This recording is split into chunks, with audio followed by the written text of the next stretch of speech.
Kalingap Rab pinaghandaan ng husto ang debut ni Carla Jomar pumayag sa naging desisyon ni Carla. Bago ko ipagpatuloy ang maiksing reaction video na ito hiling ko lang natapusin ang panunood nito para malaman ang nilalaman nito at kung bago ka pa lang sa munting channel na ito paki-subscribe para lagi kang updated sa video ng mga kalingap. At paki-suportahan natin ang ama ng kalingap na si Val Santos Matubang Ate Edna Vlog at si Kalingap Rab.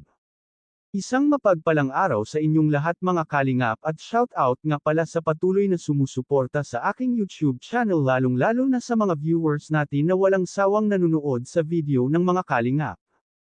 Napag-usapan na nga ang magiging debut ni Carla at ito ay paghahandaan pala ni Kalingap Rab ngunit ang nais sana ni Carla ay simpleng handaan lang ngunit papayag ba ang mga kalingap na simple lang syempre bobonggahan nila iyon kahit papaano. Dahil debut nga iyon ni Carla at sinabi pa nga nila na minsan lang ito dumating sa buhay ng isang tao.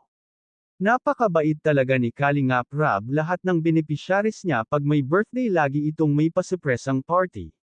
Napag-usapan na nga ni Carla at Jomar kung sino ang kanyang last dance nag-request si Jomar na kung pwede siya ang last dance ngunit hindi pumayag si Carla.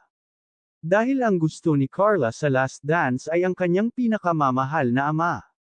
Kahit ganun si Carla ay hindi niya kinahihiya ang kanyang ama proud ito sa kanyang ama na kahit may kapansanan ito ay masipag at hindi sila pinapabayaan. Pumayag naman si Jomar na first dance na lang siya. At sinabi pa ni Jomar na buti pumayag ito na first dance siya.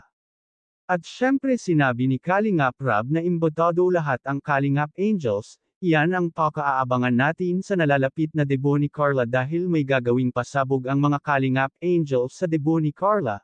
Naging excited nga si Carla sa magiging debut niya dahil magkikita-kita na naman sila ng mga Kalingap Angels. Hanggang dito na lang ang update ko mga ka-viewers, maraming salamat at God bless sa inyong lahat.